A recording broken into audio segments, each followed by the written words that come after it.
उसके बाद हमने परमानेंट एस्टेब्लिशमेंट में पिछली वीडियो में हम देख लिया क्या होती है क्या नहीं होता। अब हमें मेन चीज़ें लग गई पता कि डेप्रिसिएशन जो है हमारी किस तरह से मूव हो रही है, हमारा मेथड क्या है, किस तरह से हम लेके चलेंगे, क्या होगा और क्या नहीं होगा। हमें चल गया पता कि ये जो हमारा मेथड जो है WDV है, रेट जो है हमें गिवन होते हैं, हमने बस WDV पर रेट अप्लाई करने हमारी डेप्रिसिएशन फॉर दाई आ जाएगी, वो हमारी एक्सपेंस आउट हो जानी है। अब उसके आगे जितने भी हमारे केस सिनेरियोज है ना, अब हम क्या करेंगे, हम उनको लेके चलेंगे, उनको हम देखेंगे। सबसे पहले हम बात करते हैं पार्टली यूज्ड एसेट्स का। पार्टली यूज्ड एसेट्स का क्या मतलब है, इसको हम देखते हैं। अब पार्टली यूज्ड एसेट्स डेप्रिसिएशन में न्यूमेरिकल्स में एक मुश्किल एडजस्टमेंट समझी जाती है। अब पार्टली यूज एसेट्स का मतलब क्या है कि आपने कोई एसेट ले लिया है, आप उसको बिजनेस में भी इस्तेमाल कर रहे हैं और आप उसको और जगह भी इस्तेमाल कर रहे हैं। Just take an example. अब ये कंसेप्ट जो है ये दूसरे हेड्स में भी अप्लाई हो सकता है और इसी हेड से अपोर्शनमेंट का कंसेप्ट भी जो है वो निकल रहा होता है। अपोर्शनमेंट ऑफ कॉमन एक्सपेंडिचर्स का जो कंसेप्ट है वो निकल रहा होता है। जस्ट टेक एन एग्जांपल, आपने एक बिल्डिंग जो है वो बनाई, एक बिल्डिंग आपने बिल्ड की, उसके 2 फ्लोर से एक फ्लोर जो है उसके ऊपर आपने अपना बिजनेस शुरू कर लिया और दूसरे दूसरे फ्लोर को आपने रेंट के ऊपर दे दिया। ये काम हुआ। अब आप खुद बताओ, ये पूरी बिल्डिंग जो है, इस पूरी बिल्डिंग में से लेट्स सपोज 50% बिल्डिंग जो है आपके कारोबार में इस्तेमाल हो रही है, 50% बिल्डिंग जो है आपने रेंट पे दी हुई है। जो आपके कारोबार में इस्तेमाल हो रही है और जो रेंट पे इस्तेमाल हो रही है, क्या इस बिल्डिंग के ऊपर जो खर्चा हो रहा होगा, जो एक्सपेंस हो रहा होगा, क्या वो हम सारा प्रॉपर्टी से लेस कर सकते हैं? क्या वो सारा हम बिजनेस से लेस कर सकते हैं? अगर वो सारा एक्सपेंस हम प्रॉपर्टी या बिजनेस से लेस करेंगे तो वो क्या हो जाएगा, बहुत ज्यादा नाइंसाफी हो जाएगी।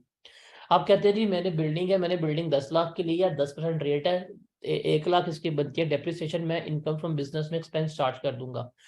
ठीक है, अगर आपकी बिल्डिंग सोलली बिजनेस में इस्तेमाल हो रही है तो फिर तो आप कर देंगे, फिर आप क्या कर सकते हैं, फिर आप एक्सपेंस चार्ज कर सकते हैं। बट यहाँ पे क्या है, यहाँ पे बिल्डिंग आप सारी की सारी बिल्डिंग जो है वो बिजनेस में यूज नहीं कर रहे, बल्कि कुछ उसका हिस्सा बिजनेस में इस्तेमाल कर रहे हैं, कुछ हिस्सा जो है वो दूसरे पर्पस के लिए इस्तेमाल कर रहे हैं।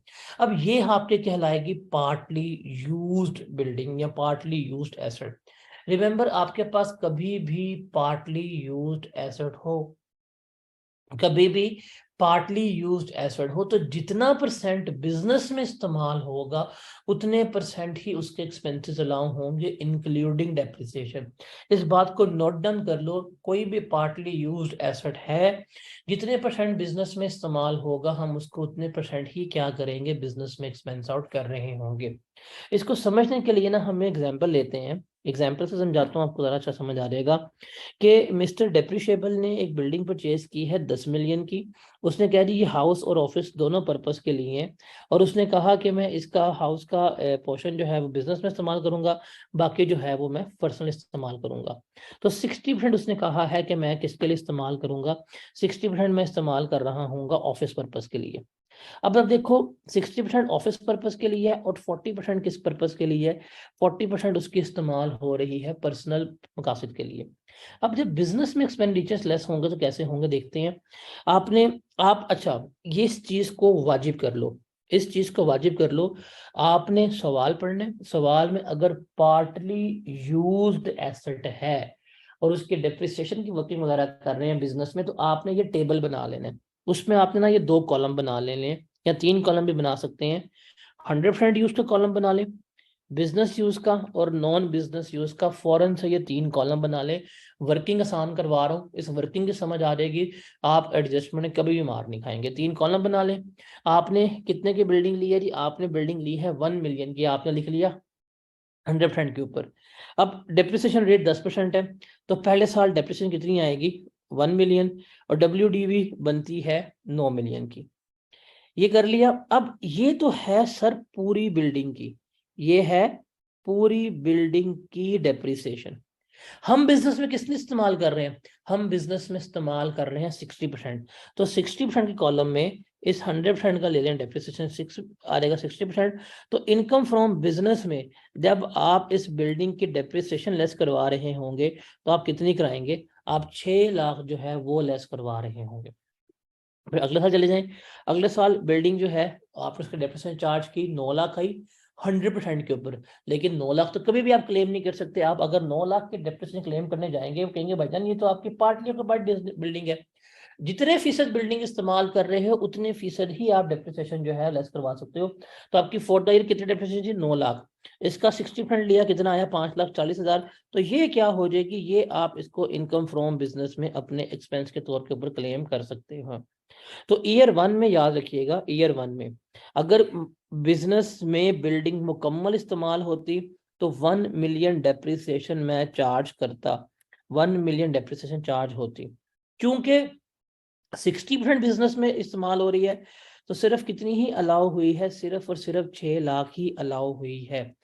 कितनी डेप्रिसिएशन डिसअलाउ की गई है? पेपर में वो आपसे 2 नंबर का सवाल, 3 नंबर का सवाल, एडजस्टमेंट पूछ सकता है, वो ऐसा सवाल गिवन कर दे, कदर कदर मुझे बताएं डेप्रिसिएशन डिसअलाउड कितनी है। डिसअलाउड का मतलब है कितनी डेप्रिसिएशन आपको क्लेम नहीं करने दी गई। तो आप देखेंगे कि यार मेरी तो बनती है डेप्रिसिएशन 1 मिलियन की, मैंने कितनी क्लेम की है? 6 लाख की। कितनी डिसअलाउ हुई है? 4 लाख की। तो ये है आपकी डेप्रिसिएशन नॉट अलाउड, जो नहीं करने दी गई। और रीजन क्या है, ये 4 लाख क्यों नहीं आपको अलाउ करने दिया गया? Because this building was partly occupied building. अब 40% चूंकि मेरे पर्सनल यूज में थी, तो उससे एलोकेटेड डेप्रिसिएशन ये बनती थी, इसलिए मैं इसको बिजनेस एक्सपेंस के तौर के ऊपर क्लेम नहीं कर सकता। Same goes with year 2।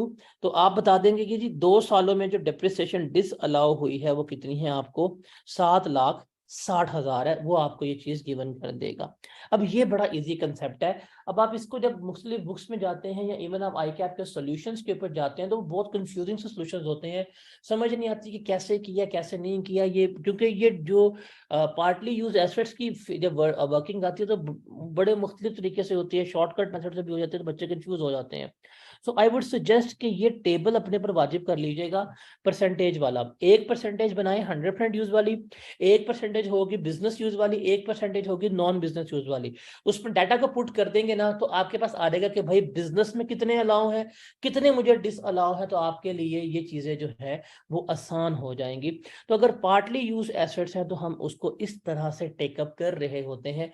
तो रिमेंबर, जितने परसेंट बिजनेस में इस्तेमाल होगा उतने परसेंट ही आप बिजनेस में डेप्रिसिएशन क्लेम कर सकेंगे। जितना परसेंट बिजनेस में अलाउ नहीं होगा उतने परसेंट आप कभी भी डेप्रिसिएशन क्लेम नहीं कर पाएंगे।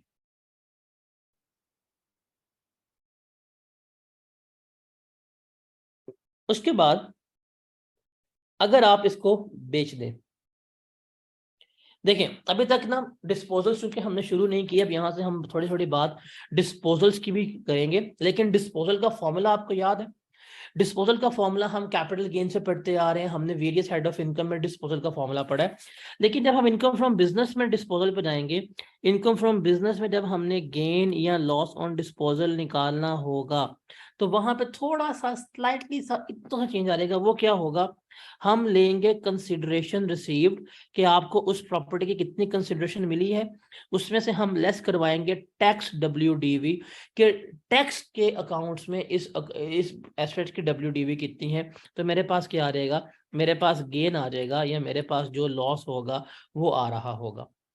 अब नॉर्मली क्या होता है, अभी हमने जितने भी एसेट्स पढ़ के आए हैं, अगर आप उनको डिस्पोज ऑफ करेंगे तो जितने पैसे मिले और जो उस ईयर में WDV आ रही थी, बिकॉज डिस्पोजल ईयर में तो हम डिप्रिसिएशन चार्ज नहीं करते रहा, तो उस एक की WDV थी, कंसिडरेशन से WDV लेस की, आपके पास गेन या लॉस आ जाएगा। अब यही बात करेंगे हम यहाँ पे। अगर आपके पास पार्टली यूज्ड एसेट है, जैसे हमने ये बात की है इस एग्जांपल की, अगर पार्टली यूज एसेट है तो उसका गेन या लॉस कैलकुलेट करने का तरीकेकार थोड़ा सा चेंज हो जाएगा। जैसे ये वाली एग्जांपल देखें, अगर ये 100% बिजनेस में इस्तेमाल कर रहे होते, अगर 100% ये बिजनेस में यूज हो रहा होता, तो ये प्रॉपर्टी बेचे 9 मिलियन की। अभी हमने देखा था कि अगर 100% इस्तेमाल कर रहे होते तो ईयर 2 के एंड पे कितनी इसकी WDV आनी थी? 8.1 मिलियन। तो सेल प्राइस में से जो कंसिडरेशन रिसीव है उसमें से टैक्स WDV लेस की, हमारे पास कितना आना था? गेन 9 लाख। इट मीन्स कि अगर मैं उस बिल्डिंग को 100% अपनी बिजनेस में इस्तेमाल कर रहा होता और उसको मैं बेचता, उसको मैं डिस्पोज ऑफ करता, तो 9 लाख का गेन था जो मेरी इनकम फ्रॉम बिजनेस में आ जाना था, जो मेरी इनकम फ्रॉम बिजनेस का पार्ट बन जाना था। बट मैं तो इसको 60% इस्तेमाल कर रहा हूँ। अब जब मैं 60% यूज की बात करूंगा तो मेरी कैलकुलेशन में थोड़ी सी तब्दीली आएगी। ये जो मैंने आपको टेबल बनाया हुआ है ना, इस टेबल का फॉर्मेट याद कर लेना पार्टली यूज एसेट को डिस्पोज ऑफ करने के लिए। अब देखिए 60% बिजनेस यूज है ना, तो आप देखेंगे कि जी आपको कितनी सेल प्राइस मिली है या कितनी कंसिडरेशन मिली है। तो सेल प्राइस मिली 9 मिलियन, आपने कहा जी 9 मिलियन की बिल्डिंग बिक रही है। WDV, क्योंकि WDV एक ही आएगी जो 100% पे हम कैलकुलेट कर रहे होते हैं, वो थी 8.1 मिलियन की, आपने वो भी लेस करवा दी। इसके अलावा जो डेप्रिसिएशन डिसअलाउड है, इसके अलावा जो डेप्रिसिएशन डिसअलाउ हुई थी आपको, देखो हमने यहां पे देखा था कि ईयर 1 में 4 लाख डिसअलाउ हुआ था, ईयर 2 में 5,40,000 जो है था, सॉरी ईयर 2 में हमारा 3,60,000 डिसअलाउ हुआ था। तो टोटल जो डेप्रिसिएशन है वो मुझे कितनी डिसअलाउ हुई थी, 7,60,000। जो डेप्रिसिएशन डिसअलाउड होगी वो भी मैं क्या करूंगा, इसमें से लेस करवा दूंगा। जब डेप्रिसिएशन डिसअलाउड लेस करवा दूंगा, फिर जो मेरे पास गेन आएगा that will be the relevant gain, जो मैं क्या करूंगा अपनी इनकम फ्रॉम बिजनेस में loss on asset charge, loss या गेन ऑन एसेट चार्ज कर रहा हूँ। तो ये है सबसे मुश्किल, one of the most difficult scenario, जिसकी बच्चों को समझ ही नहीं आ पाती कि वर्किंग कैसे हो रही है कैसे नहीं हो रही, स्टैंडर्ड वर्किंग नहीं समझ पाते। कहते हैं एक सवाल में कैप ने किया है, उसने ये मल्टीप्लाई कर दिया, दूसरे सवाल में ऐसा कर दिया, तीसरे सवाल में ऐसे कर दिया है। तो वो मल्टीपल वे से देखते हैं और कहते हैं कि बड़ी मुश्किल वर्किंग है। अब ये बहुत आसान वर्किंग है अगर आप इसको समझ के चलते हैं, बिकॉज आपको ये चीज समझ तो आ जाएगी कि उसने पेपर में बता दिया कि यार ये एसेट जो है वो इस तरह से इस्तेमाल हो रहा है। आपको इसलिए मैंने पहले कहा था कि आपने 3 कॉलम बना लेने हैं। जब भी पार्टली यूज एसेट होगा बिजनेस में, उसका गेन, उसका लॉस या उसकी डेप्रिसिएशन निकालनी है, तो वाजिब हो जाएगा आपके ऊपर कि आपने 3 कॉलम्स ड्रॉ करने हैं। One column is for the 100% use, second column is for the business use, and the third column is for the non-business use। ये 3 कॉलम बना लिए। अब आपने लिख दिया जी मेरी कॉस्ट इतनी थी, डेप्रिसिएशन इतनी थी। सबसे पहले अपना 100% वाला कॉलम फिल कर लें, फिर उसमें से देखें बिजनेस में कितनी थी तो वो परसेंटेज लेके बिजनेस वाला कॉलम फिल कर लें, और जो नॉन बिजनेस की थी वो फिल कर लें। तो आपको जब ये फिल कर लेंगे तो आपको चल देगा पता कि बिजनेस में अलाउ कितनी डेप्रिसिएशन है, टोटल डेप्रिसिएशन कितनी थी, टोटल बुक वैल्यू कितनी बन रही है, डिसअलाउड डेप्रिसिएशन कितनी है, और सारा चल देगा पता।